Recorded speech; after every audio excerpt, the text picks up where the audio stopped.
Hi everyone, how are you today? My name is Oriana Brueggemann. I am a mortgage broker based in Vernon, British Columbia, and I specialize in commercial real estate financing. Today I want to go a little wider than merely real estate investment.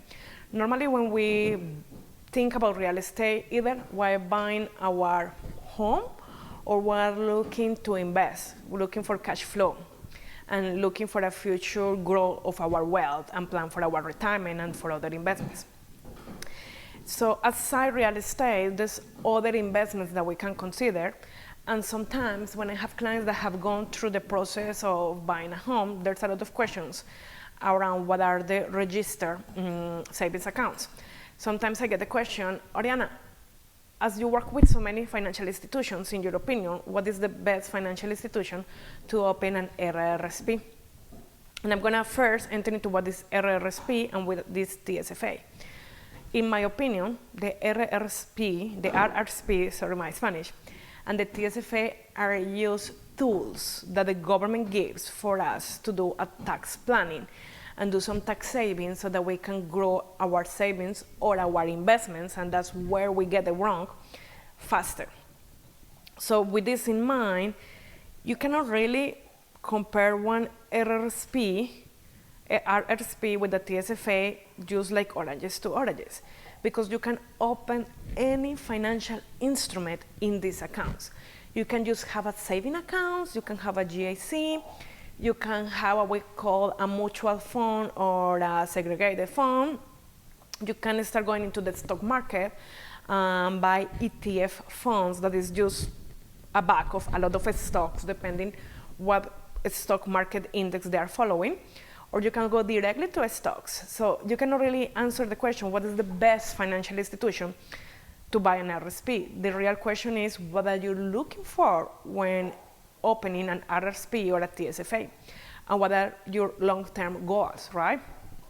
So something that I truly believe is that savings and loan are not going to keep up for retirement. You need to look for savings and investment and a return on investment. You need to make your money grow if you really want this to be your next fund for when you are older.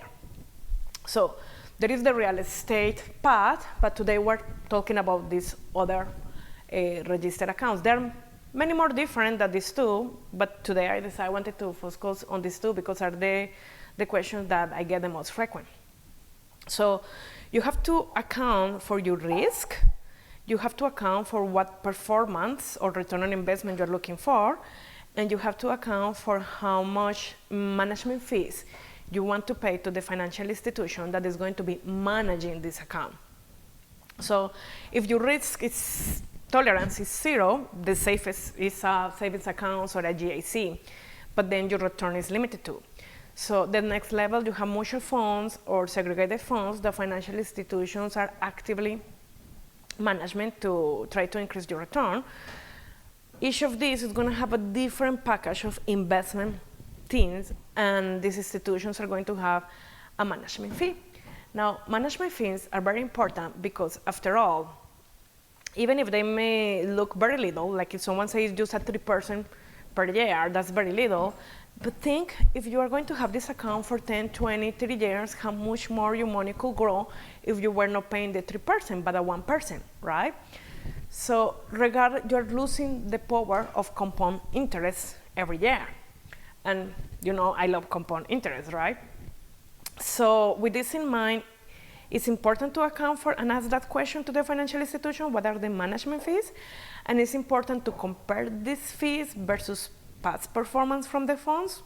Past performance is not a guarantee of future performance, but at least you have to compare something and take it from some point to make your due diligence and your analysis, right? Investments always comes with due diligence. You have to be the master, the pilot of planning for your savings or for this to come.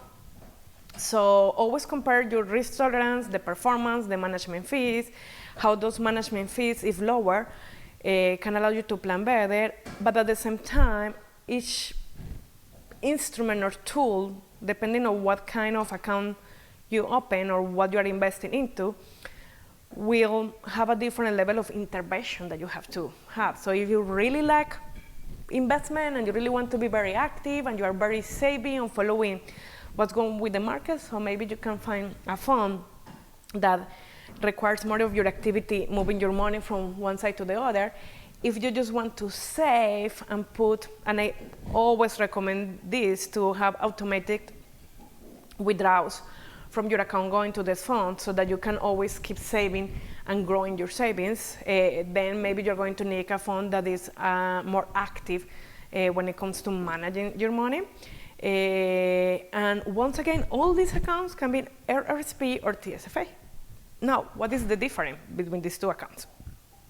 Once again, it's not accounts. They are tools that we use when we plan and we open our accounts. Our RRSP is going to allow us, when we put money, like to think that we didn't have this income at all, and the government is going to refund or return in the next tax year the equivalent taxes for that amount of money in the tax bracket where you were when you did this contribution. While the money is in this account, all the growth that this money has is going to be tax-free, but in the future, when you start withdrawing this money, you will have to pay tax on that money when you withdraw. The difference is when you do your contribution, you're going to be refunded in the tax bracket that you are in the moment you contribute. When you withdraw, you're going to be taxed in the tax bracket that you are, depending on your total income, in the moment you withdraw. But you need to account that it's not totally for free. At one point, when you take it out, you will need to pay the taxes, and there is one age limit where you have to start taking this out as your pension plan. Now with the TSFAs, and I love TSFAs, there's not refund on taxes for the contribution, but still all the capital gains that you can do are not going to be taxed, and when you withdraw them, you are not going to have to pay tax either, right? So if you get refunded, you will have to pay in the future. If you don't get refunded, then you won't pay in the future. And there's different rules when it comes to the contribution room that you're going to have in each of these tools, right? Because it's not an account, it's a tool. You can have 10 accounts of each. You can have 10 RRSP, 10 TSFAs. I don't recommend it, it gets very complicated to manage. But it's just to make this differentiation between an account and a tax planning tool. So the best way to know what is your contribution room, every year when you do your taxes, you get in your notice of assessment, there is the information included on what is your contribution room for one or the other. And then there's some other technicalities when it comes to withdrawing and contributing again. So for that, maybe you want to go deeper with your accountant in how to go to that. Anyways, I love investment and I love chatting about all these things.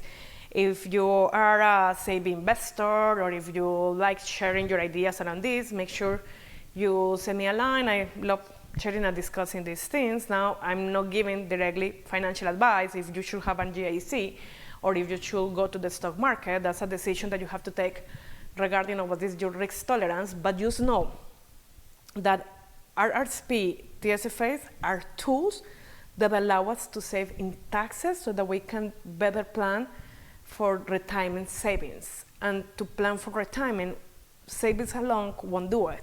We need to look for a return on investment. And then you have to plan what is your tolerance to risk and how much you want to be involved in managing this money. So there you go. I hope you find this useful. If you know someone that is new to the country or that is new to finances and they have questions about what can be an RRSP or a TSFA, or better yet, if you have questions about investing in real estate, make sure you contact me, and it will be great to plan together your successful future. Bye-bye.